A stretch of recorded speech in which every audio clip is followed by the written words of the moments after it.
자, 이제 그 28쪽에 개업공사의 고용인 들어갑니다. 고용인의 의의 및 종류 그렇게 써있는데, 고용인이란 개업공사에 고용된 자로서 소속공사 중개 보조원을 말한다 이랬네요. 자, 그럼 지금 이제 고용인으로 들어왔는데요. 이 고용인은 개업공사가 고용한 자들을 말합니다. 그래서 그 종류가 두 가지가 있네요. 하나는 소속공인인계사가 있고 또 하나는 중개보조원이 있어요.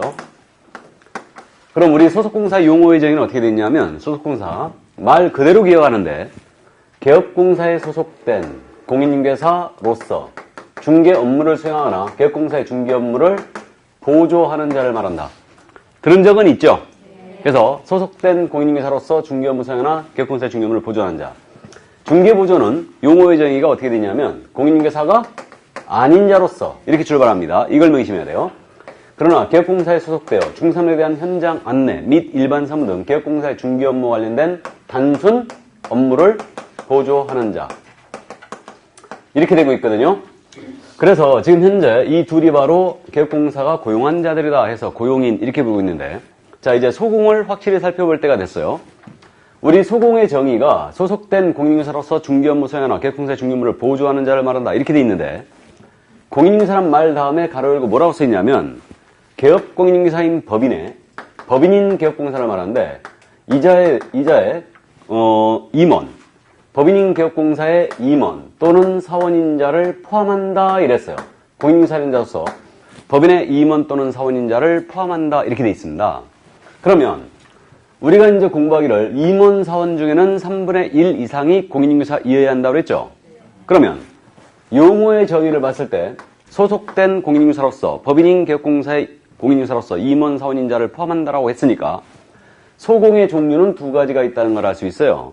하나는 그야말로 종업원, 직원에 해당하는 소공이 있고요. 또 하나는 임원 사원 중에 자격증이 있는 자는 소공으로 분류되고 있다는 거죠. 임원 사원인 소공이 있어요. 그래서 종류가 두 가지가 있다는 것만 이해를 해두시고, 더 이상 깊이 알면 다칩니다. 아주 헷갈리는데, 그래서 종류 두 가지가 있다는 것만 이해해 주세요. 일단 일반적으로는 소공이라 하면 누구를 얘기할 것 같아요? 직원을 얘기합니다. 직원인자를 얘기해요. 일반적으로 소공 그러면. 임원 사원에 대해서 묻고자 할 때는 반드시 임원 사원으로 표현합니다. 그러니까 이제 헷갈릴 일은 없어요. 시험에서는. 자, 그래서 어쨌든 이렇게 소공의 종류는 두 가지가 있다는 것만 이해를 해두시고요. 그럼 개업공사는 이들을 고용함에 있어서 인원수 제한을 받는 것 같아요? 안 받는 것 같아요? 받지 않습니다. 전혀 고용치 않아 되고요. 뭐 수십 명 고용해도 상관이 없습니다. 전에는 제한이 있었어요. 현재는 없습니다. 그 다음에 결격에 해당하는 자를 고용하면 될까요? 안 될까요? 당연히 안 되고요. 둘 다 이중 소속하는 거 돼요? 안 돼요? 안 되는 겁니다. 그래서 이제 일단 기본적으로 우리가 알고 있는 거고, 그럼 이들을 개업공사가 고용을 했지 않습니까? 그럼 고용신고해 주셔야 돼요. 그래서 고용신고는 이들을 고용했을 때는 고용한 날로부터 10일 내 이렇게 돼 있었는데, 요걸 이제 업무개 시전으로 바꿔놨어요. 고용신고 그럼 언제까지 하라고요? 업무개 시전. 그들이 업무를 개시하기 전까지 해줘야 됩니다. 그 다음 이제 고용관계 종료신고. 그들이 중개사무소를 그만뒀어요. 또는 해고를 했다. 그럼 고용관계 종료신고가 들어가야 됩니다. 고용관계 종료신고는 10일 내에 해줘야 돼요. 10일 내. 10일이 세 번째 나왔죠. 공인인계사 협회 통보는 다음 달 10일이 했어요. 그 다음에 중개사무소 이전 신고 며칠 내? 10일 내 하라고 했고, 고용관계 종료신고 10일. 10일짜리는 통째로 나중에 암기 들어간다고 했습니다. 다. 자, 그래서 고용신고, 고용관계 종료신고 이렇게 되는데, 고용신고는 업무개 시전이고 고용관계 종료신고는 10일 내에 하게 돼 있습니다. 전에는 똑같이 둘 다 10일 내에 하면 됐었거든요. 근데 왜 고용신고를 업무개 시전으로 바꿨느냐? 실무적으로 이게 문제가 생겼기 때문에 했어요. 그래서 이제 등록과책이 감독 나갔거든요. 감독 나갔는데 실장님이 앉아 계시는 거예요. 근데 명단을 딱 봤더니 고용신고 안 들어와 있는 거예요. 왜 고용신고 안 했느냐? 라고 했더니 뭐라 하겠어요? 어제 출근했다. 그죠? 그러니까 이게 문제가 생긴 거예요. 그래가지고 업무개 시전으로 바꿔버린 거예요. 그리고 감독 나갔는데 실장님 고용신고 안 돼 있잖아요? 바로 한 달 업무개 나갑니다. 그냥 이거 고용신고 위반으로. 그래갖고 업무개 시전으로 바꿨어요. 다만 이제 고용관계 종료신고는 그대로 이제 10일 내로 갑니다. 그래서 이제 이렇게 되고요. 고용신고 소공사 하잖아요. 소공사 고용신고 할 때 이때는 인장 등록을 같이 들어갈 수 있어요. 그래서 소공에 대하여 고용신고할 때는 인장등록을 같이 들어갈 수 있습니다. 이때 해야 되는 거 아니에요. 그러니까 인장 등록 시기는 대전제가 업무개시 전인데, 그래서 고용신고할 때 같이 할 수 있습니다. 그럼 인장 등록 대상이 누군지 일단 감 잡혔어요? 우리 개업공사는 인장 등록해야 되겠죠? 지난주에 말씀드렸고, 그 다음에 소공사도 인장 등록 전부 다 하셔야 됩니다. 전부 다. 그래서 일단 잠시 후에 이제 공부할 건데 그 정도 감만 잡아두시고요. 물론 소공사 고용신고할 때 이거 그의 자격증서번호는 첨부하지 않아요. 왜냐하면 자격발급 시도자에게 직접 확인 요청이 가요. 그러니까 첨부하지 않고요. 소공사는 고용신고 전에 미리 실무교육 받으셔야 됩니다. 받으셔야 되고 중개보조는 직무교육 받아야 돼요. 직무교육을. 그래서 이제 이건 후일 더 공부합니다. 그래서 참고만 해두시고요. 자, 그러면 이들이 바로 이제 소공과 중개보조에 대한 기본 내용이었는데 그들의 업무의 내용에 대해서 28쪽에 지금 3번에 정리가 돼 있죠. 간략하게 설명이 돼 있는데 우리가 이해할 수 있는 선에서만 잠깐 말씀드립니다. 우리 소공은 소속된 공인인사로서 중개 업무 수행할 수 있다고 그랬죠. 그럼 이 중개 업무라는 게 뭐였냐면 핵심 중개행위 3가지였어요. 그래서 중개대상물에 대하여 브리핑을 하는 업무를 우리는 뭐라 부른다고요? 확인, 설명. 그 다음 이제 나중에 계약서를 써줍니다. 계약서 작성 업무가 있다고 그랬죠. 그 다음에 계약서를 쓸 때는 확인 설명했던 내용을 문서로 써서 줘야 된다고 그랬어요. 이 문서를 뭐라고 부른다고요? 확인 설명서라고 부른다고 그랬습니다. 그래서 이렇게 확인 설명서를 작성하는 업무가 있죠. 그래서 이렇게 우리 그 중개 업무라는 게 바로 핵심 중개행위 3가지가 바로 이거예요. 그러면 우리 소공은 이 3가지 업무를 수행할 수 있는 거죠, 지금? 수행할 수 있는 거예요. 보조는 근데 이 업무를 할 수 있다, 없다? 없다. 그러니까 생각을 해보면요. 소공이 설명서나 계약서를 썼다면 책임 소재를 분명히 하기 위해서 소공은 거기다 대고 서명 및 날인을 하는 게 맞죠. 도장 찍어야 돼요. 그러니까 소공 인장등 의무가 있는 거예요. 근데 보조는 인장등 의무가 없는 거죠. 그런 차이를 보이게 되고 그 다음 이제 소공은 그 실무에 나가기 전에는 실무교육 받아줘야 되고요. 보조는 직무교육 받아야 돼요. 그래서 이런 차이들이 있습니다. 그래서 그 정도 이해하고 둘 다 이중소가면 된다 안 된다? 안 된다. 이런 것들은 이제 공통사항입니다. 그래서 이 정도 감만 일단 잡아두세요. 감만 잡아두시고 우리가 일순환 하고 나면요. 소공과 중개보조에 대한 내용을 확실히 이제 알게 됩니다. 이렇게 되고요. 그 다음 이제 4번은 뭐냐 하면 고용인의 행위로 인한 개업공사의 책임이란 말 나와 있죠. 자, 이거는 결론만 짚고 넘어가는데 우리 소속이나 중개보조원 있잖아요. 이들의 업무상 행위예요. 업무상 행위는 그를 고용한 개업공인인사의 행위로 본다 이랬어요. 소공이나 중개보조원의 업무상 행위는 그를 고용한 개업공사의 행위로 본다. 본다라는 얘기는 간주규정을 의미합니다. 간주규정이에요. 그러니까 소공이나 중개보조원이 업무상 행위를 해버리면 그대로 이건 개공행위로 간주가 되기 때문에 이 규정에 의해서 우리 개업공사는 소공이나 중개보조원이 업무 수행하다가 만약에 의뢰인에게 손해입혔잖아요. 그럼 손해배상 책임 그대로 우리 개공이 지게 돼요. 그대로 지게 되고 그 다음에 소공이나 중개보조원이 중개업무 수행하다가 만약에 위법행위 했잖아요. 그러면 개공이 직접 처벌받아요. 개공이 직접 등록 취소나 업무 정지를 먹을 수 있습니다. 이렇게 되고요. 그 다음에 이제 형사 책임도 받을 수 있어요. 이건 양벌 규정이라고 나중에 있는데 이건 후일 더 공부하라고요. 형사처벌로서 벌금형까지 받을 수 있어요. 벌금형까지. 그러니까 결론적으로 소공이나 중개보조원 고용했으면 이들에 대한 감독을 철저히 하라는 얘기죠, 지금. 철저히 하라는 얘기입니다. 그래서 그 모든 책임을 개공이 다 지게 돼요. 이게. 그래서 이 정도만 감만 잡아두세요. 일단은. 자, 그럼 고용인에 대한 내용은 이 정도만 이해하시고 고용신고, 고용관계 종료신고를 이번 순환 때는 기억을 해두세요. 고용신고는 언제까지 해야 된다고요? 업무 개시 전. 고용신고는. 근데 종료신고는 10일 내에. 아셨죠? 따라서 그 정도 감만 잡아두고 이들의 업무상행위는 모두 개공행위로 봅니다. 자, 그러면 이제 29쪽에 인장 등록이 나오고 있죠? 인장 등록을 들어갑니다. 인장이 뭐라고요? 도장. 도장을 등록하는 거예요. 자, 이게 바로 인장 등록입니다. 그럼 인장 등록은요, 일단 그 대전제가 시기가 언제까지냐? 시기는 업무 개시 전이에요. 업무 개시 전까지 인장을 등록해야 됩니다. 그럼 인장 등록의 대상은 누구냐? 인장 등록의 대상은 우리 개업공사는 무조건 인장 등록하셔야 되고요. 우리 소속공사 있죠? 이자도 모두 인장 등록해야 됩니다. 그럼 중개보조는 인장 등록 대상이 아니에요. 그래서 보조는 대상이 아닙니다. 그럼 임원 중에 자격증이 있는 자는 소공이라고 그랬죠? 그러면 그 임원 중에 자격증이 있는 자는 인장 등록 하셔야 됩니다. 모두 하셔야 돼요. 그러면 인장 등록은 이들이 해야 되고요. 언제까지? 업무 개시 전까지. 다만 등록 신청하면서 같이 할 수 있다고 그랬죠. 그 다음에 소공에 대한 고용 신고하면서 인장 등록을 같이 할 수 있다고 그랬어요. 그래서 등록 시체라든가 고용 신고와 같이 할 수 있습니다. 이때 안 했다면은 업무기 전까지 등록해 줘야 돼요. 인장을 등록해 줘야 된다. 그럼 어떤 인장을 등록해야 되느냐? 등록할 인장에 대한 부분이거든요.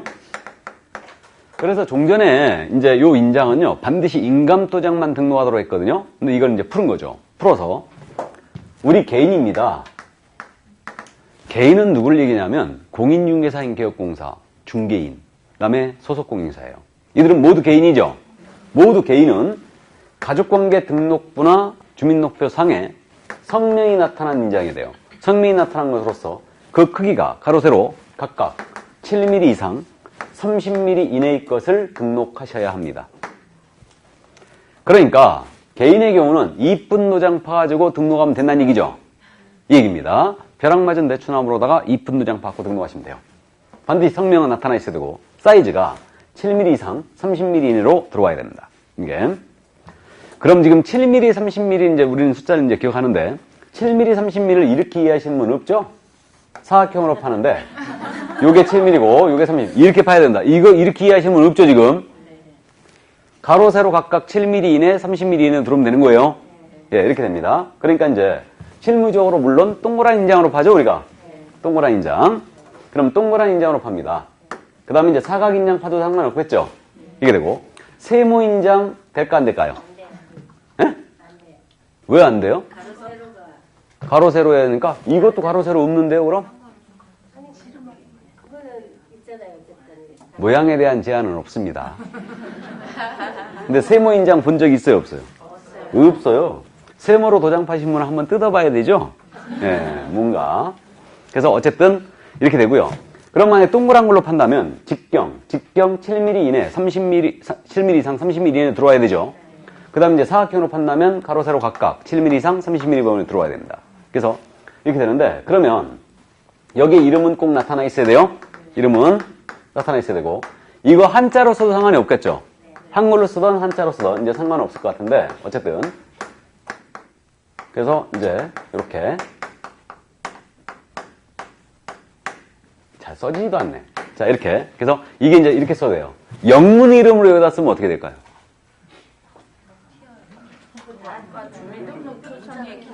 그렇죠. 영문 이름은 안 되죠. 우리 주민등록표에 영문 이름 없어요.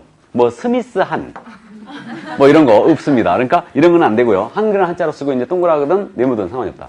실무적으로 뭐 어떤 거 쓸 것 같아요? 다 동그란 거 쓰고 있죠.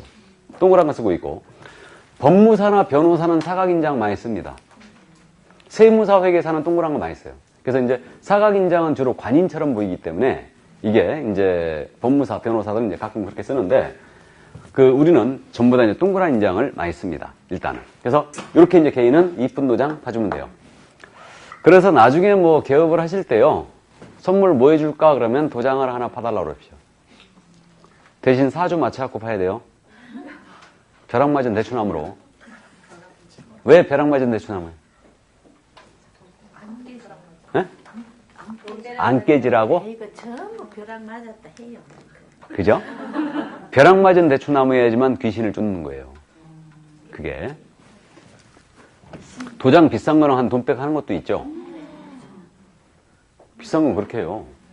그렇게 합니다. 비싼 것들은. 이거. 그래서 어쨌든 도장을 이쁜 걸로 이제 파달라고 그러십시오. 선물을 그걸로 해라. 괜히 쓸데없는 화분 같은 거 보내지 말고 도장 하나 파라. 아니면 조립도장 하나 선물해라. 이렇게 해야지. 이게. 조립도장이 뭔지 알죠? 도장 조합해갖고 만드는 거 도장. 그것도 하나 꼭 있어야 됩니다. 있어야 돼요. 나중에. 이건 원래 돈 내고 얘기해야 되는데 돈 내고 배워야 되는데 이게 창업 실무거든 다. 이게. 그래서 어쨌든 좋아요. 그래서 개인은 성명 플러스 73범위 내로 들어와야 된다. 자, 그래서 요걸 이제 도장을 이렇게 이제 파면 되는데 법인입니다. 법인은 달라요. 우리 법인인 개업공사는 상업등기 규칙이 있거든요. 상업등기 규칙에 따라 신고한 법인의 인장을 등록하셔야 됩니다. 신고한 법인의 인장. 요게 뭐냐면 요게 법인인감도장이에요. 이게 법인인감도장입니다. 그럼 법인인감도장, 우리 개인인감도장은 동사무소에 신고돼 있죠? 근데 법인인감도장은 어디 신고돼 있게요? 상업등기소. 등기소에 돼 있죠. 등기소. 등기소에 신고되어 있는 법인인감을 등록해야 됩니다. 법인은 법인인감도장 등록하셔야 돼요. 근데 분사무 사용할 인장이에요. 분사무소에서 사용할 인장은 어떻게 되어 있냐면 규정이 상업등기 규칙에 따라 이 법인의 대표자가 보증하는 인장을 등록할 수 있다 이랬어요. 규정이 분사무 사용할 인장은 상업등기 규칙에 따라 이 법인의 대표자가 보증하는 인장을 등록할 수 있다. 이렇게 되어 있습니다. 자, 그럼 이제 우리 분사무 사용할 인장이거든요. 상업등기 규칙에 따라 대표자가 보증하는 인장을 등록할 수 있다. 이래나는 거예요. 그럼 일단 분사무 사용할 인장 등록 안 해도 된다. 아니 확인해야 된다. 둘 중에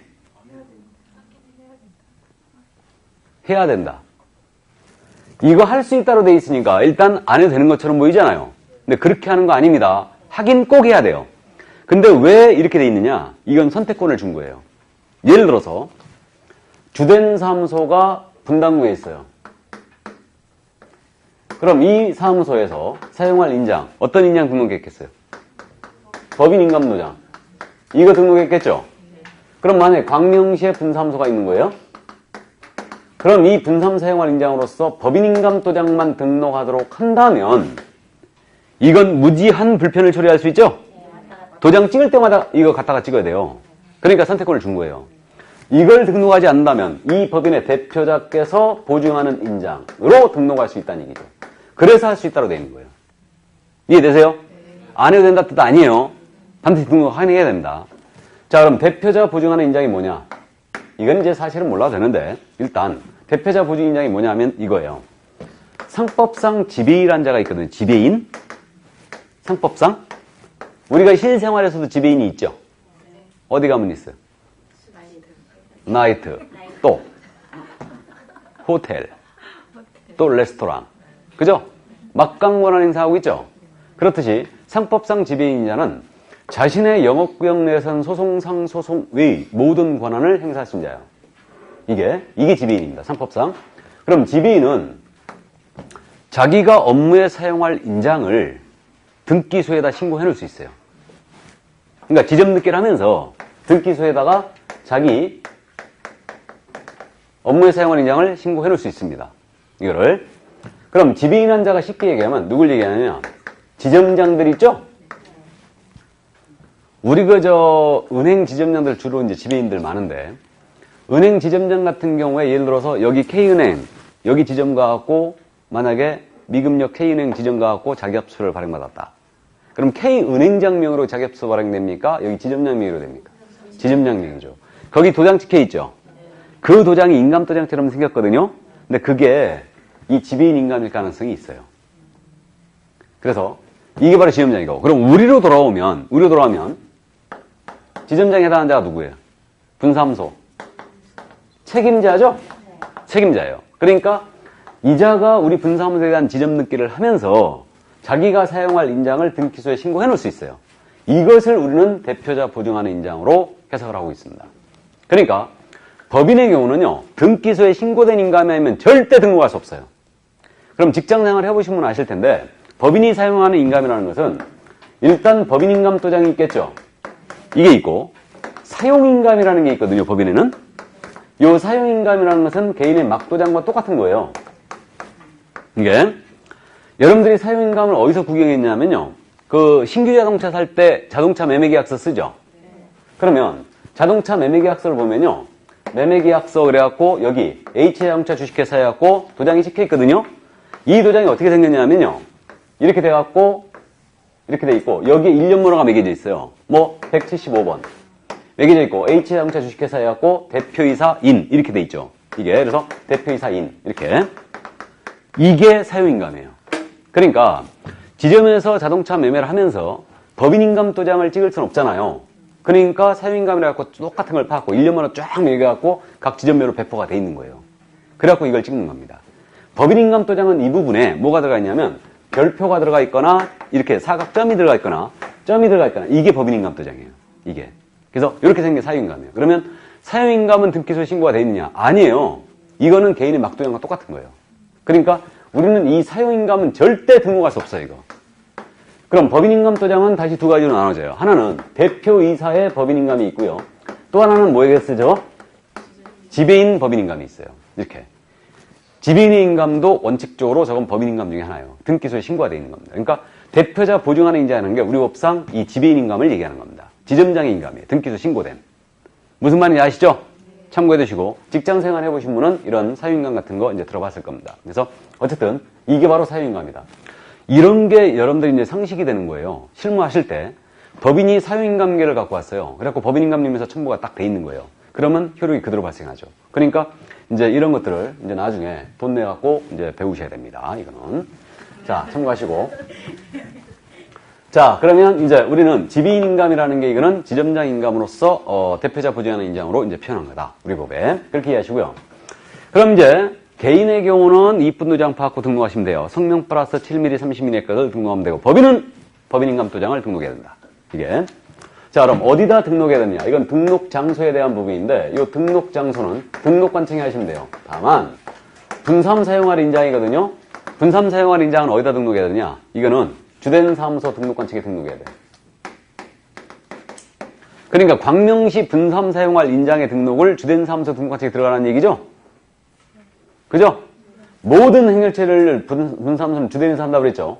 그렇기 때문에 여기다 등록 들어가는 거고요. 그 다음에 등록인장을 분실했어요. 그럼 변경 등록을 하셔야 되죠? 변경 등록은 변경한 날로부터 7일이에요. 7일 내에 변경해야 한다. 7일. 우리 등록통지 며칠 내에 하라고요? 등록통지 7일. 등록을 신청하면 등록통지 7일 내에 하게 돼 있고요. 인장의 변경록 7일입니다. 이제 그래서 일단 그렇게 감 잡고 그럼 이거 변경록이나 인양록 방법은 어떻게 되느냐? 방법은 개인의 경우는 신고서가 있어요. 인장 등록 변경록 신고서가 있습니다. 그래서 신고서가 들어가고요. 그 다음에 법인의 경우는 등기소에 모두 신고가 돼 있으니까 법인 인감 증명서 발급이 되겠죠? 그러니까 법인은 법인인감 증명서 발급을 받아갖고 갖다 주면 끝이에요, 그냥. 그래서 법인인감 증명서 제출로 가라만다 이렇게 돼 있죠. 이해만 해주시고 중개업무 수행할 때는 반드시 등록인장을 사용해야 됩니다. 그래서 우리 소공이나 중개보조는 소공이나 개업공사는 중개업무 수행할 때 반드시 등록인장을 사용해줘야 돼요. 만약에 중개업무 수행하면서 개공이 미등록인장을 사용했다. 그러면 업무정지. 소공이 미등록인장을 사용하면 이때는 자격정지입니다. 그래서 이 정도. 이게 바로 인장이었습니다. 여기까지가. 자, 그럼 인장을 다 봤고요. 이제 휴업 및 폐업이 나오고 있죠.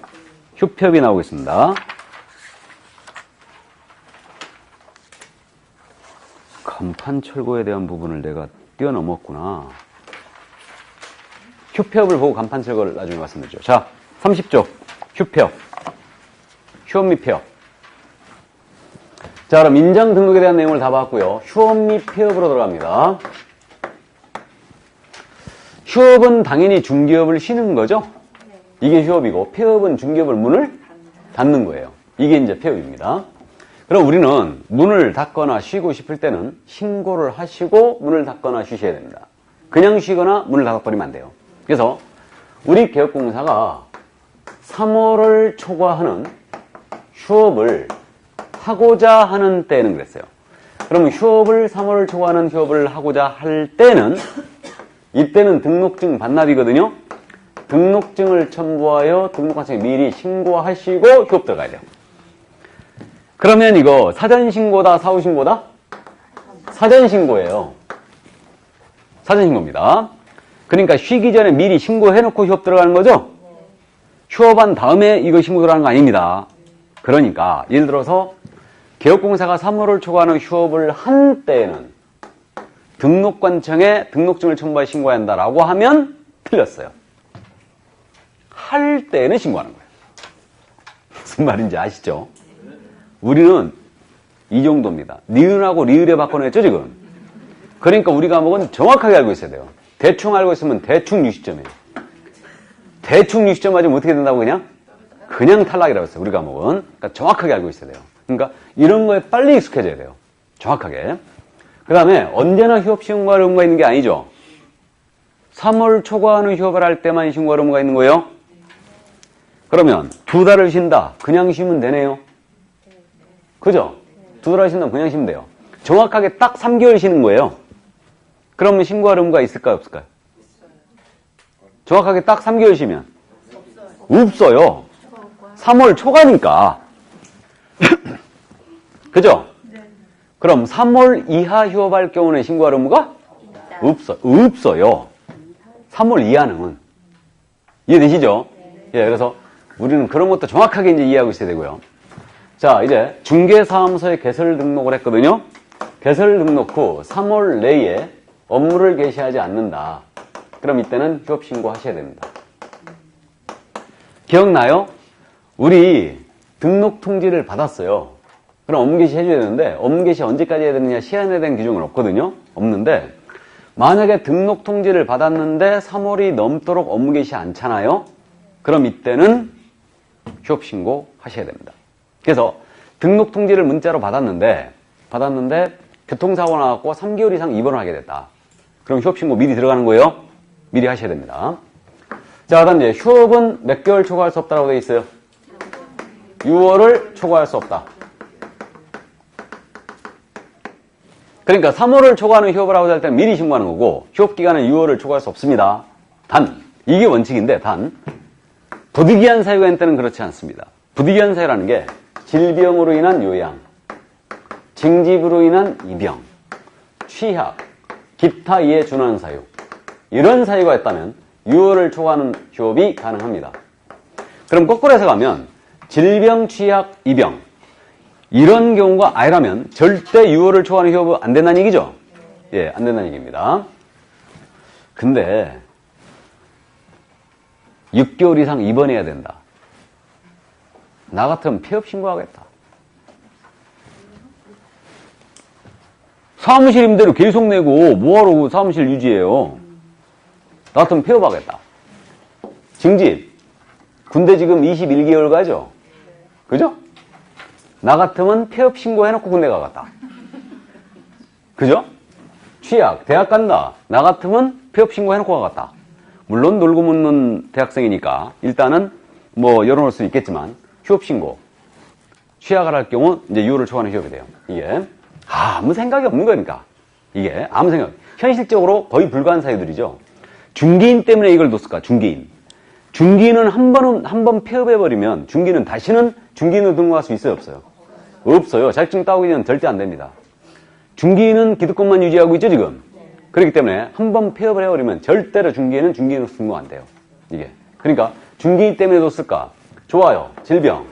중개인이 6개월 이상 뭐 요양을 해야 된다. 그러면 이제 좋다. 이거는 이해가 됩니다. 징집. 중개인이 군대 갈 일 있어요?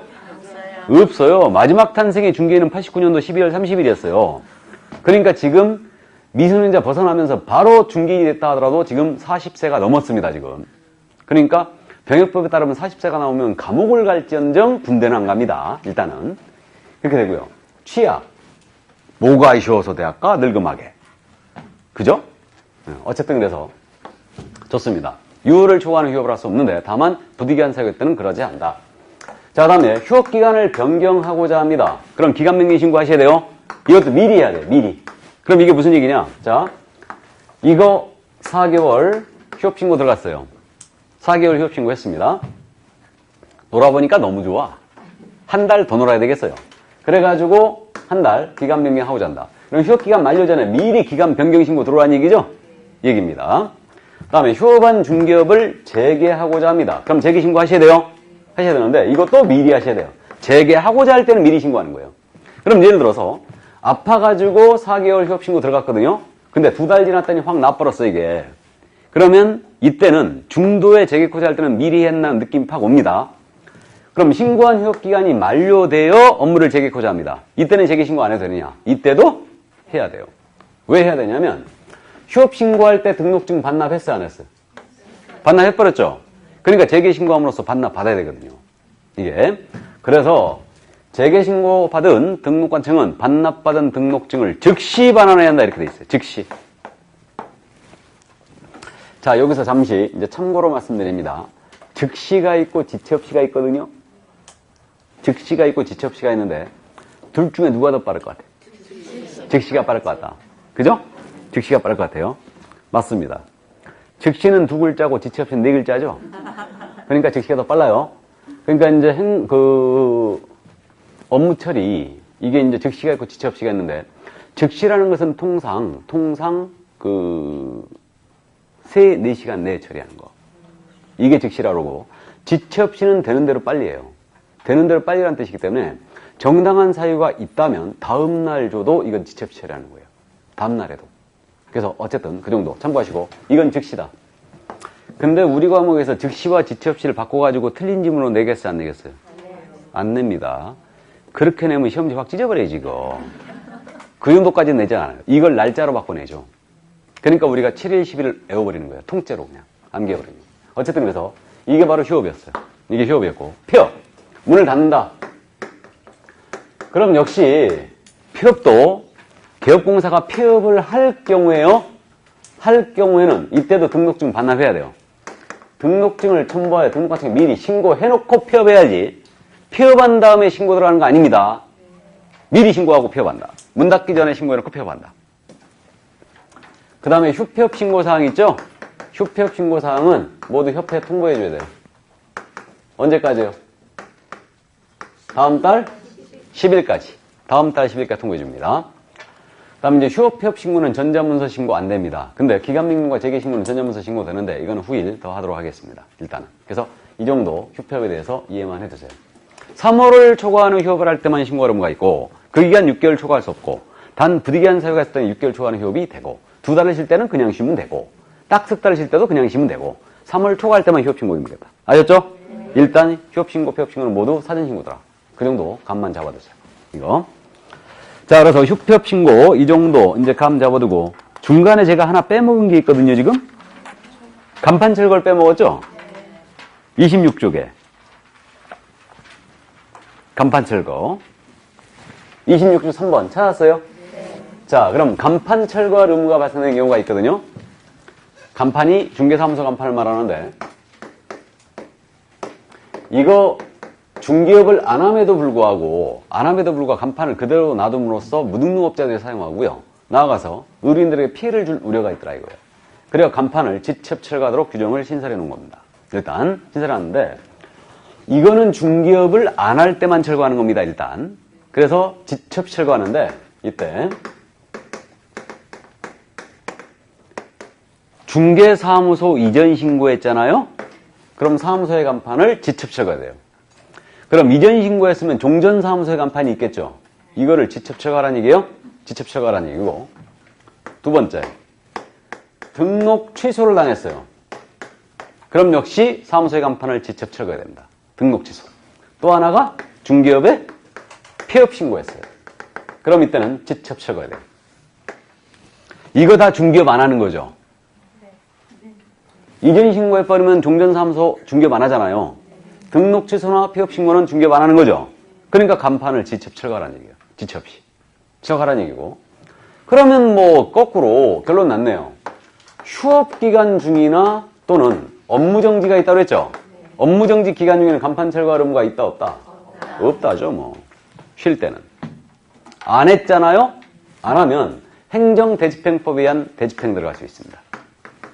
간판을 저런 경우에 지첩 철거해줘야 되는데 안 했다. 그럼 등록관청은 행정대집행법이 있거든요. 그 법에 의해 대신 집행을 해버리고 이거 비용을 개공에게 청구할 수 있습니다.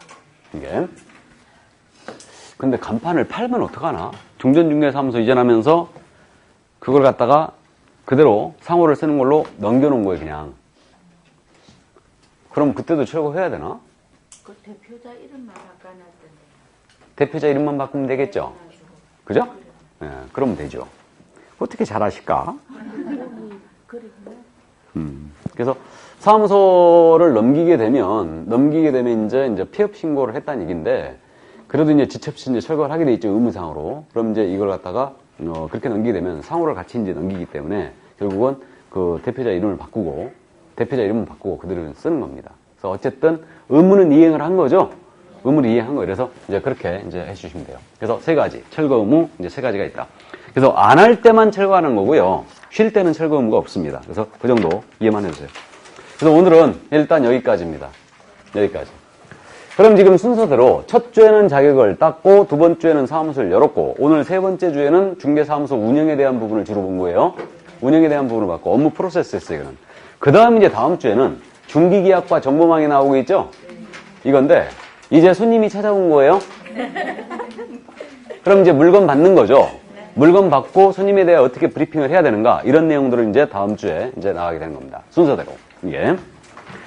자, 그러면 오늘 여기까지 하고요. 건강 주의하시고 다음 주에 건강검사로 뵙겠습니다. 수고하셨습니다.